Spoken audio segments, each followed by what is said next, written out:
It's Heike Saxer-Taylor. How are we doing? I'm fine. Hello, Matthew. How are you? Great, great, great, great, great. Celebrating every day. Every day we're still alive. So, it's our third visit to Farnham. What's on your mind? What have you been thinking about or experiencing? Yeah, well, we're all settling into, I mean, it's been 3 months now. Unbelievable. 3 months of this lockdown. And I think we're all settling into this new reality, sometimes well, sometimes not so well. And the thing that's on my mind, I guess, is sort of the different stages of change, and how we sort of flip flop from one to the other, or sometimes even go through them.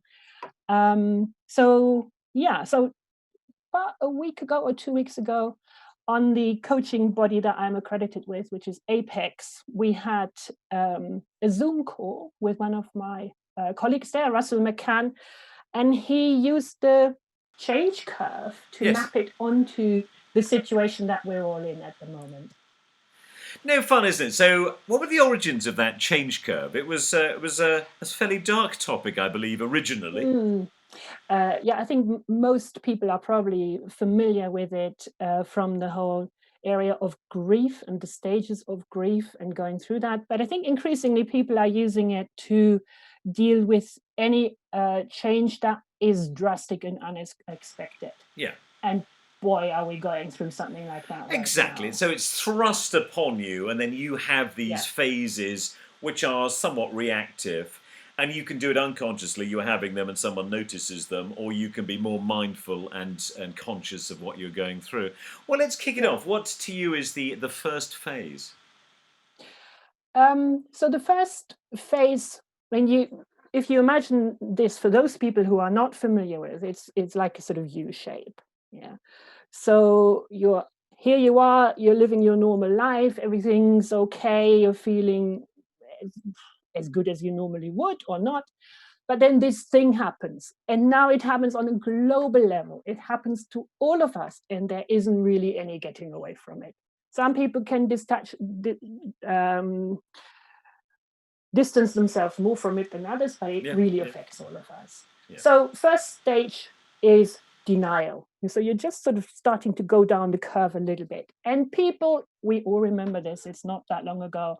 This will be over by the summer. It's only a flu. What's everybody on about? This is not so serious. Everyone's overreacting. Denial. Denial, Yeah. classic. Yeah, I was there at some stage. I think most of us probably thought along those lines. A lot of the media did, a lot of the politicians did. So denial. I think everybody can probably Yeah, recognize that. process their own feelings there. Yep. Yeah, What was absolutely. next? Next one, then, so you're going a little bit further down, is Slipping anger. down. Yeah, anger. So you're frustrated. You are really sort of uncomfortable with what's going on, getting angry, and then you pick your targets like the politicians Yeah, or it's all their fault. yeah, exactly. So someone somewhere to blame this on. Yep, good. Um, and I think we've seen plenty of that. Or it can be something much more sort of smaller scale in your own private life, something to do with some deliveries or some whatever. But this sort of feeling of frustration, I think we probably all recognize that. I certainly recognize that. We're very So judgy, denial, aren't we? anger. On the Sorry? high street, when the runner gets too close, I get very angry very quickly. Yes. Absolutely. Absolutely. I've seen things like that going on out there, or people, I just remember all those guys who were doing all that crazy shopping of loo paper and so on. Yeah, I yeah. think there was a certain amount of anger and aggression on display there as well. So yeah, I think we can all think of examples of that. Our more primitive selves. Very good. Then what do we move Yeah, into? yeah. So going further down, you're Yeah, still on the way down. yeah, yeah. Russell talked about bargaining. So if I do this, then surely we can get this for it. If I am really good now at observing this lockdown, then surely I can be let out in 2 weeks' time, or this sort of if I do this, or if so and so does that, then I think again that's sort of something we've all been there. A childlike state. If I eat my greens, I can have a lollipop. There's some fairly primitive trading, which of course is not really in reality. So there's a mutual friend of ours, I won't name her, who's been locked down now for weeks and weeks and weeks. I think she added 2 weeks on the front of it. I think she wanted to set an example and have everyone else follow it.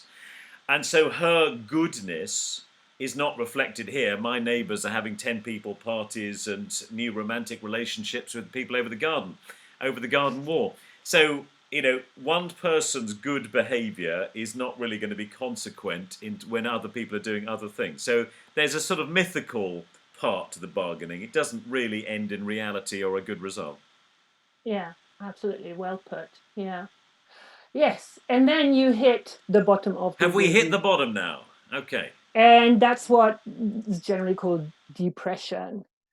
Now, depression, we all think of that clinical term describing a whole lot of symptoms. But I think if we're honest, we've all got these sudden feelings of sadness or of feeling really low, which maybe we don't recognize that because normally we're quite upbeat, quite positive people. But this is such an extreme situation that I think we all need to cut ourselves some slack and say, actually, it's perfectly normal and okay and understandable to feel quite down at times and not cover it up and pretend. But maybe whoever you are lucky enough to live with, or maybe have a online contact with, to say, I'm having a really bad day today, and that is okay.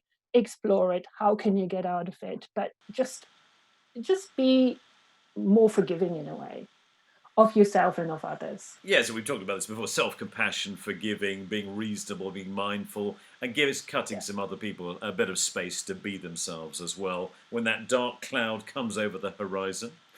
Then, hopefully now, Heike, we get to a little bit of sunshine. What's the next phase? So you come out of the bottom of the U, out of this valley, and the next stage would then be acceptance. And I think a part of that is simply time that passes, and you get used to certain situations. You accept that there are certain things you just cannot do. We will not go on that holiday to somewhere seriously exotic this summer. It's just simply not going to happen. And on a more personal, on a professional level, we're not going to have lots of face-to-face coaching sessions or face-to-face training sessions. That's simply not going to happen. And you start to find different ways of doing that, which there can be a lot of opportunity in as well, of course. So the plan B, the alternative, and so forth. So that's how people are being so creative. They're adapting to the virtual and doing other things. And if you like, there's a payoff. There's some sort of benefit here. And then we come to the amazing last bit, which is sort of hopefully make some of it worthwhile. What have we got there? Yes. So people would call that making meaning out of the situation that we're all in. And I think that's a very, very personal thing for every individual. And maybe I should also say that you are, of course, also possibly sliding back down the curve, and you will be fluctuating between these different stages. But hopefully the overall trend will be acceptance and then up towards meaning. And I think that an important question that would be helpful is, what do we want to go back to? And it's really an opportunity to be quite deliberate about your choices. Nice. Yeah, certainly for those of us who are privileged and lucky enough to have that choice. To have some choices. You cannot have that choice if you're on the assembly line somewhere. There's no working from home or changing your commute or whatever. But for those people who have a choice, be deliberate about that. How do you want to be in the future? What's your new normal? not the one for everyone. What's your new normal, and how would you want that to be? I love it. So it's the privilege of really the knowledge worker with amazing technology. We whinge about Zoom and the rest of it. You and I had a few troubles getting on today, but it is an absolute miracle. Look what we're doing right now, viewers. Look what you're doing right now. I mean, let's count some abundance about the whole thing, and I like it. So we can get a sense of control. We can make some deliberate edits. What are we not going to do? What are we going to do? What are we going to add? Have we changed? I mean, we can come out of this better, stronger, more patient, more resilient, with a B stream of income, with different ways of doing things, hacking the Ocado account so you actually get your tomatoes, whatever it's going to be. I never thought that I could. Next stop, NASA or the NSA, Oh. because I've hacked Ocado. Hopefully they're not watching. They might turn me off, but there we are. Yeah, absolutely. So, and for some people, this making meaning is going to be on a very personal level. Yeah. For others, depending on what motivates you, it can be on a much larger scale, moving towards a more sustainable environment, a greener future, thinking more deliberately about how we travel, how we shop, how we live, how we relate to others. Who really matters to us now? And Who who maybe really doesn't matters? really. I Yeah. noticed I talked to about 35 people in lockdown, and sometimes I thought they really needed that conversation. And in other things, when I reflect back, I really needed that conversation. So, reappraising the value, normally upwards, of relationships. And, family debates about anti racism in the backdrop of George Floyd and so forth. Would those have happened in other times? But we have that time, that viral protest happened, and that's leading to difference and change. Climate, there is an opportunity. Look at there's no bikes to be bought in London. There is an opportunity. We got two last week. Not the last ones, they were given to us. Something is happening. There is the chance of a micro revolution, a local revolution, and that's exciting. That's exciting. And the challenge is probably to hold on to that. Yeah. Because Yeah. at some stage, the financial needs and organizational needs, they're going to push us back into what we did before. Yeah, habit. Yeah. And if we don't watch it, things are going to go back to what they always were.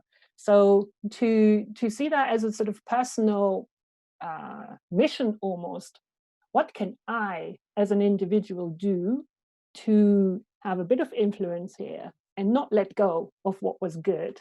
Or That to would be keep the important, I essence think. of what was good and maybe experience it in a new form. We can edit this out if you say nothing, or I can go straight to this.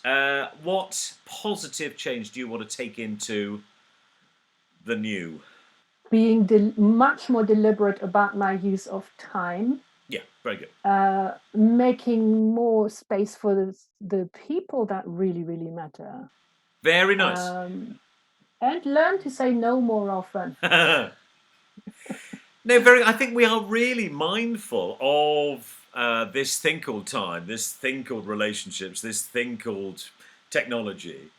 And yeah, if we can all be kinder to ourselves and use it more mindfully, I think we're all going to get a boost in quality of life. Talking about mindfulness there, what I have really tried to be deliberate around was, if somebody talks to me, to really stay with them, not just in the coaching setting, but really stay with that, not let my mind wander, Yeah, but actually really listen. Yeah. Because normally you think of three other things at the same time.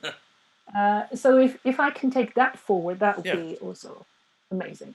No, genuinely being present and in the moment, as opposed to this flitting busyness, to-do list reactivity. Sounds nice. Sounds nice. I think, yeah. It's for me, and I'd add to the same thing. So just, wow, those relationships, this channel has really helped me. I'm a selfish man. I'm doing this for me. And it's been fantastic. It's been fantastic. Heike Saxer-Taylor, coach extraordinaire, change curve describer, and meaningful person with deliberation and presence in the moment and active listening. Thanks, mate. Maybe we'll see you again. Viewers, thanks for sticking with us. Cheers, cheers, cheers. We'll see you all soon. Bye. Bye.